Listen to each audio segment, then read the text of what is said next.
तो गमे जिंदगी से उजड़ क्यों नहीं जाते, और जीना नहीं आता है तो मर क्यों नहीं जाते। अब मैं बात अपनी शुरू करूंगा। नाम मेरा डीएन सिंह है, प्रयागराज से हूं। नाम मेरा डीएन सिंह है, मैं प्रयागराज से हूं। अगर मैं बात करूं तो प्रयागराज का एक व्यापारी हुआ करता था, एक बल्ब एजेंसी का मालिक, और फतेहपुर से हमारा बहुत पुराना रिश्ता है, आज का नहीं है। तो बल्ब एजेंसी के मालिक हुआ करता था। अगर मैं और पीछे जाऊं, फैमिली बैकग्राउंड में जाऊं, तो मैं एक ऐसे परिवार से हुआ करता था कि जहां पे हमारे घर में फाइनेंशियल फ्रीडम नहीं थी, पैसे की आजादी नहीं थी। अगर यूं बता दूं बहुत शॉर्ट में कि 12 साल की एज तक मैंने पैंट नहीं पहने, पजामे पे लोटे में आग डाल के मैं प्रेस किया करता था।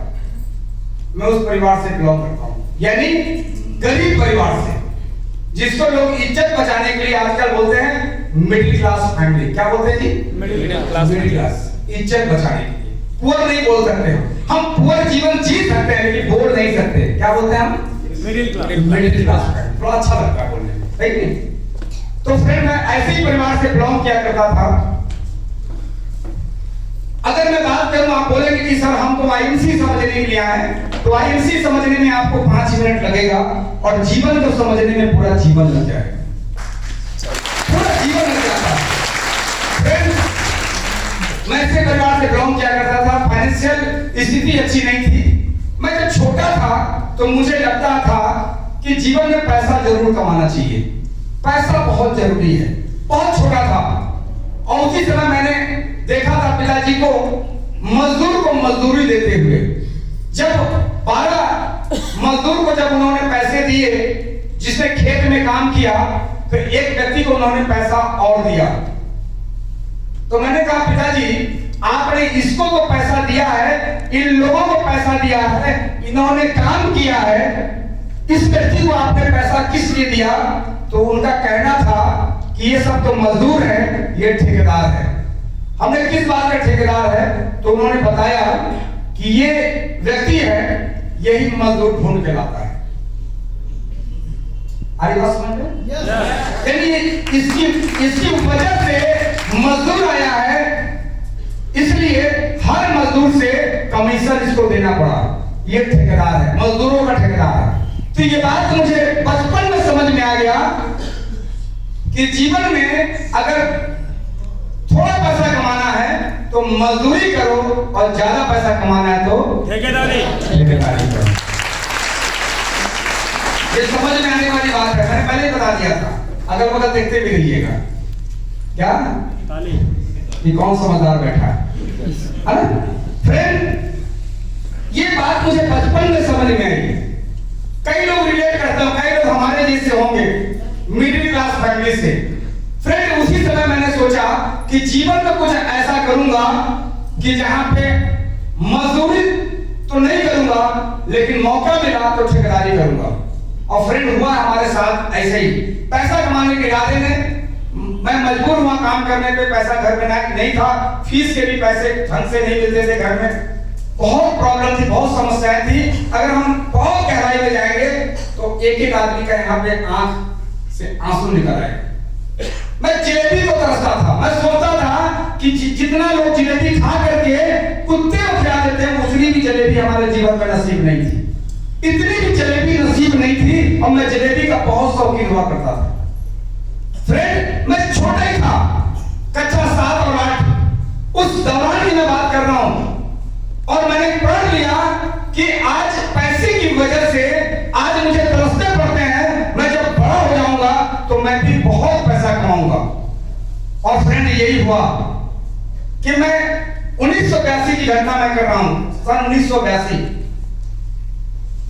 छोटे से काम किए, कुछ दिन तक काम किया। काम करने के बाद हमने यानी छोटी सी नौकरी की। नौकरी करने के बाद हमने फुटपाथ पे चप्पल बेचा और वो मेला लगा हुआ था। फुटपाथ पे मैंने चप्पल बेची, स्टिकर बेचे, चश्मे बेचे, छोटे छोटे काम किए।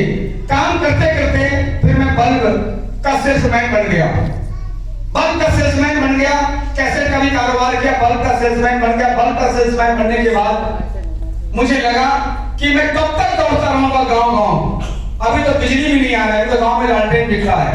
लेकिन एक उम्मीद थी कि अगर हम बल्ब का सेल्समैन बनकर नेटवर्क खड़ा करेंगे तो आने वाले समय में जब उत्तर प्रदेश की गवर्नमेंट जब जगह जगह बिजली के करंट लगाएगी खंभे पे तो हमारा बल्ब दिखेगा। ये उम्मीद थी और यही हुआ हमारे साथ कि मैं बल्ब का डीलर बना। सेल्समैन से, डीलर से मैं डिस्ट्रीब्यूटर बना और डिस्ट्रीब्यूटर से मैं बल्ब का सीएनएफ बन गया। बल्ब का मैं सीएनएफ बन गया और सीएनएफ बन के पूरे उत्तर प्रदेश का बल्ब का कारोबार हमारे पास हो गया।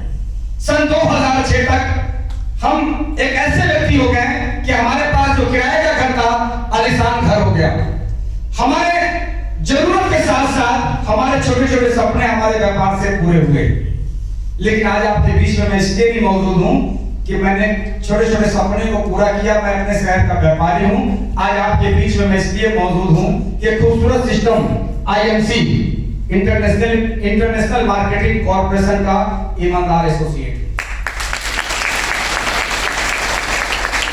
अब हुआ क्या हमारे साथ, इसको समझने की जरूरत है। सन 2006 आते आपके ही कलेक्टरगंज में इलेक्ट्रिक की बड़ी बड़ी दुकानें हैं। आपके ही कलेक्टरगंज में इलेक्ट्रिक की बड़ी बड़ी दुकानें हैं, सूर्या एजेंसी और हमारे इलेक्ट्रिक वगैरह है क्या यहाँ पे? यस, है ना? इनके हमारे बल्ब आते थे और भी बहुत से थे, नाम भी याद नहीं, भूल गया।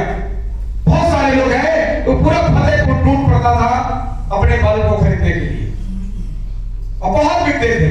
लेकिन फ्रेंड कहते थे कि परिवर्तन ने मुझे तोड़ दिया।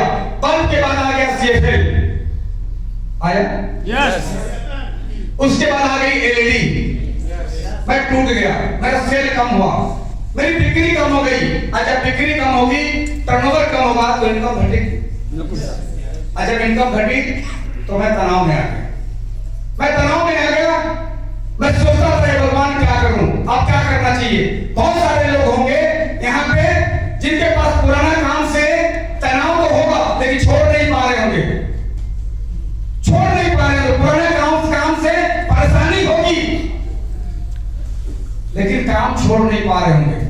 मैंने एक डिसीजन लिया कि अगर ये जो बल्ब का काम जो धीरे धीरे खत्म हो रहा है, अगर समय के साथ मैंने इस काम को नहीं बदला तो मेरा भी हाल वही होगा जो एचएमटी घड़ी का हुआ था। आज उसको कोई पूछने वाला नहीं है। मेरा हाल वही होगा जो नोकिया मोबाइल का हुआ था। उसको कोई पूछने वाला नहीं है। मेरा भी हाल वही होगा जो मर्सी रेडियो और हरकुलस साइकिल का हुआ था। आज इसे कोई पूछने वाला नहीं है। मेरा भी हाल वही होगा क्योंकि समय के साथ ये नहीं बंदे इन्वेस्टर ने कभी अपने मॉडल में चेंजेस नहीं लाए, इसलिए आज किसी के दरवाजे पे इन्वेस्टर कार नहीं है क्योंकि समय के साथ उसके मॉडल चेंज नहीं किए। तो मैंने सोचा, मैं तनाव में रहा करता था। अब पता कब चलता है इंसान तनाव में है, जब वो गाड़ी की यात्रा चेक करता है, गाड़ी कितनी है पूछता रहता है। जो आदमी बहुत परेशान रहेगा वो दिन भर अपनी गाड़ी की यात्रा चेक करेगा, अब दूसरे से पूछेगा तुम्हारी गाड़ी क्या है,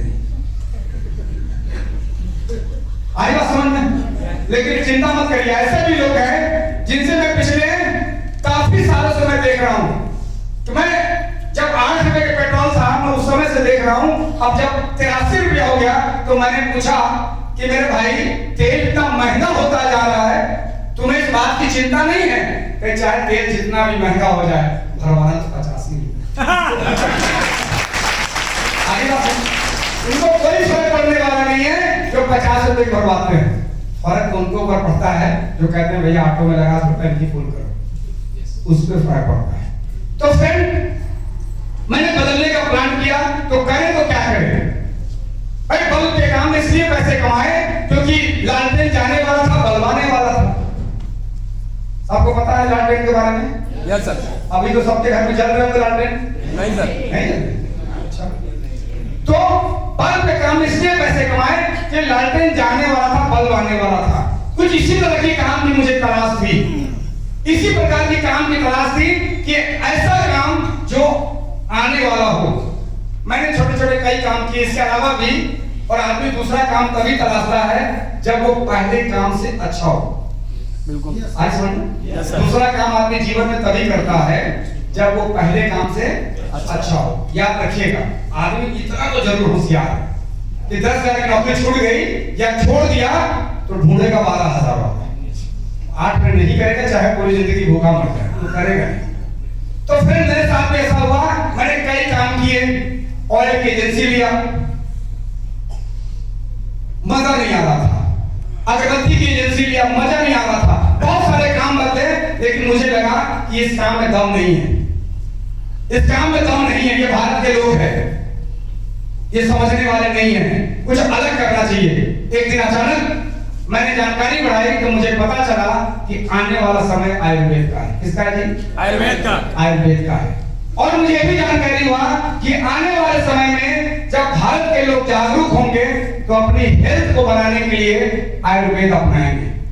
क्योंकि अभी वर्तमान में भारत के अंदर जागरूकता कम होने की वजह से लोग अस्पतालों की शोभा बढ़ाते हैं। जागरूकता नहीं है, अस्पताल की शोभा बढ़ाते हैं। जागरूकता नहीं है तो नीम की तकलीफ को छोड़ करके सुबह सुबह उस पेस्ट जो हड्डियों से बनती है उसको रगड़ते हैं और जाकर के 32 की 32 दांत उखड़वाते हैं पैसे दे। जागरूकता नहीं है। जिस दिन जागरूकता आएगी, जिस दिन भारत के लोग जागेंगे तो मुल्तानी मट्टी से नहा लेंगे, बालू से रगड़ लेंगे, गंगा जी के मट्टी से नहा लेंगे। वो जिस साबुन में TFM लिखा होगा, टोटल फैट मटेरियल, जो जानवरों की चर्बी से बनती है, उस साबुन को कभी नहीं रगड़ेंगे, चाहे करीना कपूर ने उसकी अम्मा बता दी। जिस दिन जागरूकता आएगी भारत के लोग जागेंगे जरूर, क्योंकि भारत के लोग जागते हैं। ये हम लोग कहां से क्या पढ़ लिया? ये देश हमारा अंग्रेजों का 200 साल गुलाम था कि नहीं? लेकिन जागरूकता आई। 200 साल तक ये अंग्रेजों का गुलाम था, लेकिन जागरूकता आई कब? 168 साल बाद जागरूकता आई। कितने साल बाद? 168 साल बाद लोग जागे कि नहीं, हम गुलाम हैं और गुलामी की जंजीरों में कब तक चलते रहेंगे। हमारे पूर्वजों ने कोड़े खाए पीठ के ऊपर, अब हम भी पीठ पे कोड़े नहीं खाएंगे। और 1915 से एक आंदोलन शुरू हुआ बलिया से मंगल पांडे, जोरदार तालियां।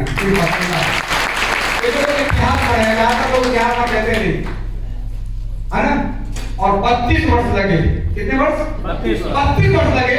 और 1947 में हमारा देश आपकी पूर्वजों की वजह से, ध्यान रखिएगा, अपने पूर्वजों पे प्राउड करिए, अपने पूर्वजों पे प्राउड करिए। आपकी पूर्वजों की वजह से हम लोग क्या कहते हैं, कोई पूछता देश किसने आजाद करा?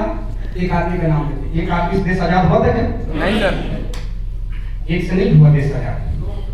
आपकी पूर्वजों की वजह से जो 6,32,000 क्रांतिकारी ने अपनी जान गंवाई, शहीद हुए इस देश के लिए, जागरूकता आई कि नहीं आई? आई कि नहीं आई? आई। तो ऐसे ही मुझे समझ में आ गया कि जिस दिन भारत में जागरूकता आएगी तो आयुर्वेद का काम बढ़ेगा। और आप देखते हैं टीवी की चैनल जैसे ही खोलते हैं तो आयुर्वेद दिखाता है जी। तो फिर मुझे लगा कि आने वाला समय आयुर्वेद का है और मुझे आयुर्वेद करना चाहिए। और मैंने एक डिसीजन लिया कि आयुर्वेद का काम करने के लिए, अब आयुर्वेद का काम करने के लिए भारत में पहले से सैकड़ों कंपनियां काम कर रही है आयुर्वेद के नाम पे। बहुत सारी कंपनियां हैं, आज नाम बताने की जरूरत नहीं है। आपके घर में उसके प्रोडक्ट इस्तेमाल होते हैं, आज उसके प्रोडक्ट इस्तेमाल होते हैं। सैकड़ों में हजारों कंपनियां हिंदुस्तान में आयुर्वेद के नाम पे, यहाँ तक कि बहुत सारे लोग घर में ही घोट घाट करके, कूट काट करके आयुर्वेद बनाते हैं जी। और भारत के लोगों को गेट बंद कीजिए, भारत के लोगों को वो आयुर्वेद प्रमोट करते हैं। लेकिन जब आने वाला समय आयुर्वेद का है तो मुझे तलाश थी एक ऐसे कंपनी की जो पूरी तरह से आयुर्वेद है। आज भारत के अंदर जो कंपनियां दावा करती है आयुर्वेद होने का, जो कंपनियां दावा करती है कि हमारी कंपनी आयुर्वेद है, तो जानकारी मैं बता दूं, जिन कंपनियों के प्रोडक्ट में हड्डी, केमिकल, तंबाकू का उपयोग होता हो, वो आयुर्वेद हो ही नहीं सकता। अब आप चेक करें कि भारत के अंदर जितनी भी कंपनी आयुर्वेद के नाम पे काम कर रही है उसके प्रोडक्टों में अगर केमिकल मिला हो तो आयुर्वेद हो नहीं सकता, हड्डियां मिलाई जाती हो तो आयुर्वेद हो नहीं सकता, और तंबाकू का इस्तेमाल होता हो तो आयुर्वेद हो नहीं सकता। और आने वाला समय किसका है जी? आने वाला समय किसका है? आयुर्वेद का। ताली बजा लीजिए, क्यों न सो जाएगा। अब फ्रेंड, अब आयुर्वेद के बारे में मुझे पता चला, इस तरह मालूम करते करते करते करते मेरा एक दिन मेरे साथ क्या हुआ मैं बता दूं। मैं जिस बिजनेस को कर रहा था मैं उसमें तनाव में था, और एक दिन मैंने नेट पे सर्च किया, नेट पे इंटरनेट पे मैंने सर्च किया, द बेस्ट एमएलएम डाला। क्या डाला जी? The best MLM. और कहते बहुत सारी कंपनियों का नाम निकल के आया, जिसमें एक नाम आया IMC, इंटरनेशनल मार्केटिंग कॉर्पोरेशन। ये जो नाम निकल के आया, ये जब नाम के बारे में मैंने पढ़ा तो मुझे लगा क्या इसको जानना बहुत जरूरी है, IMC है क्या। तो IMC के बारे में पता चला कि लुधियाना पंजाब की ये कंपनी है, सन 2007 में इसकी स्थापना हुई है। इसके ऑनर, इसके मालिक मिस्टर अशोक भाटिया जी, एक बार नाम आया है, मिस्टर सत्यम भाटिया जी। और ये आयुर्वेद के प्रोडक्ट बना करके हरिद्वार में मैन्युफैक्चरिंग करवा करके अब पूरे भारत में इस प्रोडक्ट को प्रमोट कर रहे हैं। इसके बारे में और भी मुझे पता चला, भारत की एक ऐसी कंपनी जो आयुर्वेद तो 100% है, और साथ में इस कंपनी के जो सर्टिफिकेशन मिला है, यानी सर्टिफाई किया गया है, WHO के द्वारा सर्टिफाई किया गया है, हलाल के द्वारा सर्टिफाई किया गया है, उत्तराखंड गवर्नमेंट के द्वारा सर्टिफाई किया गया है, और तमाम अवार्ड इस कंपनी को मिले हैं। यानी 2014 में मुझे पता चल रहा है इस कंपनी के पास इतने सारे रिवार्ड हैं, 7 वर्षों में कि हिंदुस्तान की बहुत सारी कंपनियां अगले 100 वर्ष में भी नहीं पा सकती इतने सारे रिवार्ड। मुझे लगा कि भाई बिना मरे परमवीर चक्र तो नहीं मिलता है, मिलता है। तो इतने सारे अवार्ड रिवार्ड इस कंपनी को मिले हैं, इसका मतलब है कि कंपनी में दम है, कंपनी में दम है, प्रोडक्ट में दम है। मैंने और जानकारी बढ़ाई इसके बारे में, और जानकारी मैंने बढ़ाई तो ये पता चला कि आयुर्वेद तो है ही है, साथ में इस कंपनी का उद्देश्य भी है। क्या उद्देश्य है कंपनी का? उद्देश्य है, पहला उद्देश्य है लोगों को स्वस्थ बनाना। क्या उद्देश्य है जी? लोगों को स्वस्थ बनाना। भारत की किसी भी एक कंपनी का स्लोगन नहीं है, पूरे भारत के अंदर जितने भी कंपनियां आयुर्वेद पे काम कर रही है वो कभी दावा नहीं करती कि हमारे प्रोडक्ट के माध्यम से वो हमारा स्लोगन है हम लोगों को स्वस्थ बनाएंगे। भारत में कोई कंपनी नहीं। तो कंपनी का स्लोगन है लोगों को स्वस्थ बनाना, और दूसरा है, यानी उद्देश्य है, स्लोगन नहीं है, उद्देश्य है। कंपनी का पहला उद्देश्य लोगों को स्वस्थ बनाना, और दूसरा उद्देश्य है लोगों को अमीर बनाना। और कंपनी का स्लोगन है स्वदेशी अपनाओ, देश बचाओ। देश बचाओ। कम से कम नया आदमी आप नहीं बोल सकते, भाई नया मेहमान है और मेहमान के मुंह से आवाज नहीं निकलती है, तो कम से कम आपके रोगों में तुलसी गया है, आप तो बोल ही सकते हो। अरे तुलसी तो इतना काम करता है, अभी मैं दिखा दूंगा, कमजोर आदमी को यहीं पे पहलवान बनाऊंगा, तब 10 आदमी उसको हिला नहीं सकता है। अगर आपके शरीर में तुलसी गया है तो आपके मुंह से आवाज आनी चाहिए, आनी चाहिए। फ्रेंड्स, आपको बोलना पड़ेगा। इस धरती पे जो बोलते हैं वही इतिहास के पन्ने खोलते हैं। आप अगर बोलोगे नहीं तो कैसे इतिहास खोलोगे आप? तो फ्रेंड, यही हुआ कि कंपनी का उद्देश्य स्वदेशी अपनाओ, देश बचाओ। ये कंपनी का उद्देश्य नहीं, सॉरी, स्लोगन है। मुझे बात समझ में आ गई। अब यहाँ पे कंपनी के बारे में मुझे पता चल गया। अब कंपनी के प्लान के बारे में मैंने जानकारी, क्योंकि मुझे पता ये चला कि कंपनी डायरेक्ट मार्केटिंग करती है। डायरेक्ट मार्केटिंग समझते हैं? डायरेक्ट मार्केटिंग का मतलब होता है कि अभी आज के डेट में जो भी हिंदुस्तान में कंपनियां काम कर रही है, मैं चाहूंगा कि इसमें से 5,